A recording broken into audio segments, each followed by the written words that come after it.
Good afternoon. Wanted to share what's happening at the Capitol this week.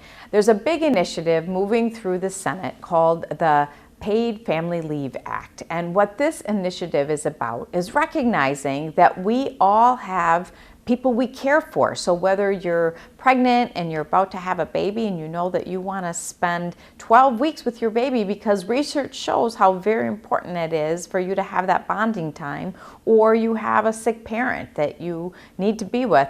It's so funny, I currently am dealing with that with my own parents, and we certainly all, those of us who are moms, remember what it was like when we had our children and had to confront those challenges.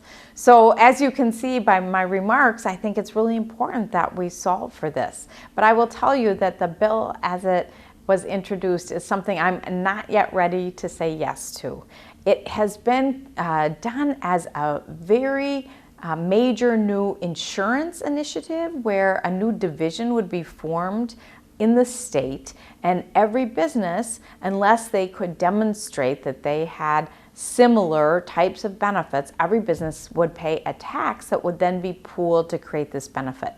And this particular bill was created with literally no business input. And so a study was done at the university, and it was a very good study, but I believe that we missed a really important step. And so we got the data, we got the research, we understand the problem. And I want you to know that the problem is about 25% of people don't have this benefit. 75 do, but 25 don't. And so the problem's about the 25. And so where I am at about this is, how can we take a more targeted look at this? How can we help those companies that can't afford to do these benefits because they're mid-size or they're too small or their margins don't allow for it? How can we help them without putting a whole new onerous system in place? And so my approach would be, given this is a short session, my approach and recommendation is to create a task force made up of the business people, the benefits people, bring everybody together similar to how we created our unemployment insurance program and our workers' comp program, and let those who are in the field brainstorm and do the actuarials to figure out what's really the right approach. And so I'm not going to vote for this bill, but I pledge to you that I will work to make sure each and every person has the kind of benefits package that we all believe that our Minnesota and our American values support.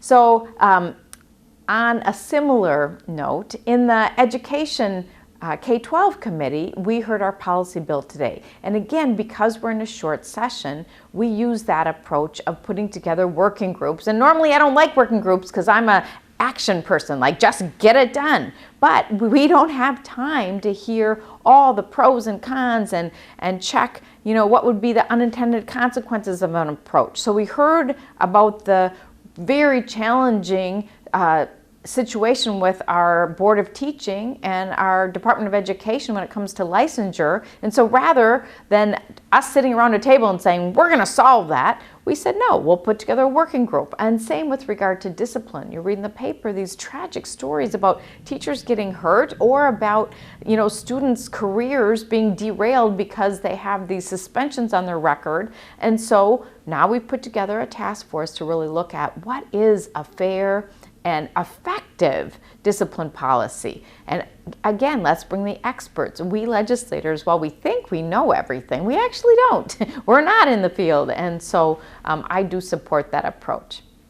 The rest, you'll have to read about. We're doing some exciting things in higher ed. We're putting together our policy bill today. One of the jewels I want you to know about is we're asking MnSCU to put together pilot programs so that students with disabilities, as they age out of the K-12 system, have a soft landing, that they have a program they can go to in our Minnesota schools and colleges where they can live on campus like their peers who are mainstream students, and perhaps have a 2-year degree after a 4-year experience. So this idea was brought to me by community members, and I was so impressed with it, and then have since learned Bethel College does offer that. So Bethel came and shared their approach, and so we're going to try it in Minnesota if we get our way. And I know that the House has a similar provision, so I think you'll be hearing more about that. So there's really so much more to talk about, but I know you won't keep listening to me if I go on too long. So